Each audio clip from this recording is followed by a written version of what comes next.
Yahoo minasan, welcome back again with Mr. K di sini. Jumpa lagi di konten One Piece Breakdown anime episodenya yang sudah 3 episode atau 4 episode terakhir gak ku bahas. Tiba-tiba episode 965 dibahas. Parah. Ibarat kata mah ini nyekip-nyekip konten atuh. Ya mau gimana lagi, kemarin-kemarin sibuk dan sakit yang tak kunjung sembuh, jadi males juga Mr. K maraton konten. Lagian sekarang udah sehat keadaanku, so tanpa banyak cit-cit-cuit lagi, it's time to break down One Piece episode 965, oke? Let's go! One Piece episode 965 diambil dari adaptasi manga chapter 965 dan 966, cuma gak mengambil penuh, hanya setengah-setengah. Dibilang setengah juga gak bener juga sih.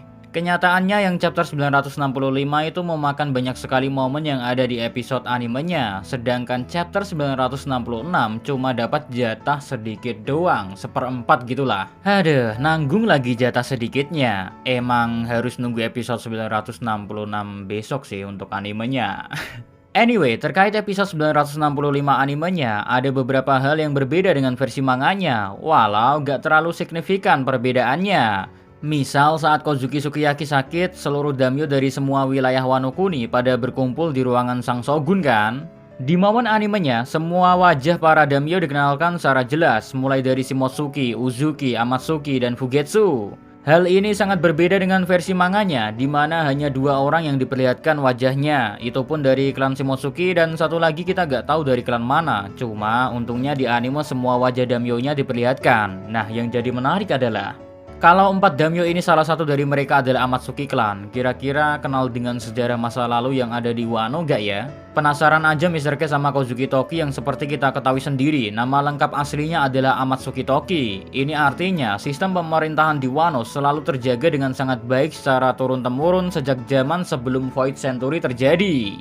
Ya, tapi rasa penasaran ini gak terlalu besar sih, mengingat Mr. K lagi enjoy aja menikmati momen perang besar yang ada di Wano. Masalah Amatsuki Toki yang berasal dari masa lalu dan berhubungan erat dengan negeri Wano, kelak bakal terjawab sendiri kok. Lalu berlanjut lagi saat momen pengenalan kakek nenek misterius, terutama si nenek yang punya kekuatan buah iblis Mane Mane no Mi. Seperti yang kita tahu kan, kekuatan ini sama seperti yang dimiliki oleh Bon Clay. Lalu kenapa nenek ini memilikinya? Well, bagi kalian yang cuma fans anime only, gak perlu bingung. Karena sebelum Bon Clay mendapatkan kekuatan buah iblis Mane Mane no Mi, nenek inilah pemilik kekuatan buah iblis Mane Mane.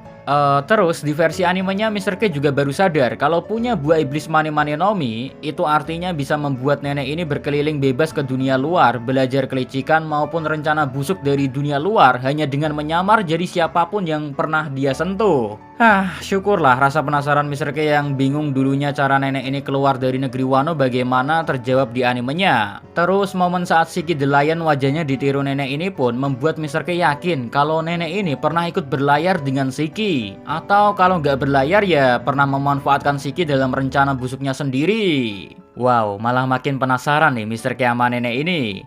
Lanjut, momen berbeda dengan versi manganya ada juga pada saat Shogun paling ganteng memakan buah iblis mythical Zuan Hebi Hebi no Mi model Yamato no Orochi, ular naga berkepala 8. Di manga gak ada satupun panel yang menampilkan momen Orochi makan terus jadi ular naga dengan kepala sangat banyak, itu gak ada. Hal ini hanya ada di versi animenya. Bagi yang udah baca manga hingga chapter terbaru pasti sangat merasakan kalau momen Orochi makan buah iblis selalu langsung jadi Yamato no Orochi kesannya seperti berlebihan jika mengingat keadaan Orochi seperti apa di manga. Tapi kalau dipikir-pikir lagi dengan adanya versi anime yang melebihkan pengenalan buah iblis mythical Zuan-nya Orochi, bau-baunya kok Mr. K ngerasa kalau ada kejutan yang berkaitan dengan Orochi untuk manga chapter terbaru ke depannya nanti. Tapi entahlah deng, ini hanya feeling doang. Kalau terjadi ya makin menarik aja pertempuran Wano.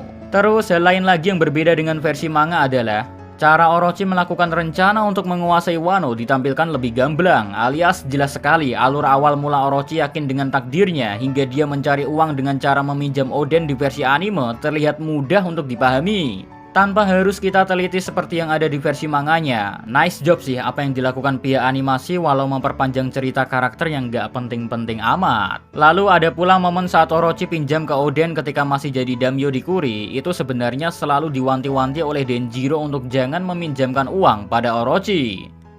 Denjiro beralasan di sini kalau wilayah Kuri juga belum seimbang keuangannya. Tapi Mr. K yakin kok, Denjiro udah tahu betul kalau Orochi berbohong. Cuma mau gimana lagi, tuannya Oden ini super gak tegaan, jadi ya terpaksa menolong Orochi. Kejadian ini di manga gak terlalu diperlihatkan secara spesifik, karena di manga hanya menampilkan posisi Denjiro cuma berteriak Oden saja. Terus ada juga momen setelah Orochi sukses melakukan rencananya untuk jadi shogun. Di saat yang sama, kita dipindah ke momen Kozuki Oden yang sedang menatap lautan dengan ekspresi yang sangat serius. Ekspresi yang menunjukkan kalau sedang terjadi hal yang gak beres yang berkaitan dengannya. Ini epic sih menurutku, karena momen Oden yang menatap lautan gak ada sama sekali di manganya. Keren sih, kok pihak animasi bisa kepikiran gitu nambahin durasi tapi gak ngerusak poin cerita ataupun kesannya seperti filler ceramah no jutsu. Murni nambahnya emang perlu banget ditambahkan untuk nambah emosi penonton saat nonton flashback Oden. Kayaknya itu doang hal-hal yang berbeda dengan versi manganya terkait episode 965 yang berhubungan tentang masa lalu Kurozumi Orochi. Kini kita lanjut ke bagian utamanya yang sesuai dengan judul video ini. Bosan juga kan pastinya dari tadi dengerin Mr. K ngocain Shogun paling ganteng sejagat One Piece. Tiba-tiba malah hujan nih. Apes, kalau rekaman pasti hujan kayak gini. Tapi gak apa-apa ya, aku lanjutin ya. Kalaupun ada hujan deras kayak gini, anggap aja ini background, oke? Karena kalau nunggu, jadwal untuk ngedit konten lain malah terganggu. So, Mr. K lanjutin lagi ya. Next, timeline masa lalu Oden pun berlanjut ke timeline 4 tahun setelah dia pergi berpetualang bersama New Gate. Oden sedang bermain dengan para kru New Gate ditemani istrinya bersama dua anaknya Momo dan Kozuki Hiyori. Momen ini pun berbeda dengan versi manga yang kelihatan sepi banget suasana di kapal Moby Dick. Di anime lebih rame dan hidup, ada kru yang lagi mancing, makan-makan ataupun sekedar bincang-bincang. Suasana ini membuat penonton betah untuk nonton. Apalagi saat Whitebird Pirate sadar akan sebuah pulau yang sedang menampilkan keanehan, di mana keanehannya para binatang buas maupun binatang biasa pada lari ketakutan pergi meninggalkan pulau. Yang usut punya usut, di pulau tersebut ada Roger Pirates-nya. Keren sih nikmatin visual mulai dari detik tersebut. Lalu berlanjut lagi di bagian saat Oden mencoba ingin menantang Roger. Oden dihantam pakai Kamusari saja, langsung terluka lumayan. Lalu dilanjut dengan Edward Newgate yang menghampiri Roger dengan cara yang sangat epik, yaitu seperti terbang, tapi kenyataannya hanya melompati pohon-pohon. Momen Newgate terbang ini gak ada di manganya. Tapi untuk nambah hal yang dramatis agar pertarungan Roger dan Newgate spesial, ya ditambah bikin seru juga sih. Kesan saat battle beberapa detik yang menampilkan tabrakan haki raja yang luar biasa, dahsyat ya, di antara kedua senjata mereka berdua, tanpa bersentuhan pula senjatanya, membuat seisi pulau gonjang-ganjing penuh dengan kegilaan. Mr. K aja goosebumps sebentar saat nonton momen ini, gak sabar nunggu episode 966 kayak gimana. Dan sekian breakdown kali ini, ya maafkan hujan deras ya. Mr. K juga bingung. So, see you again next time. Adios di Caramelos. Stay safe everyone. Salam Animania.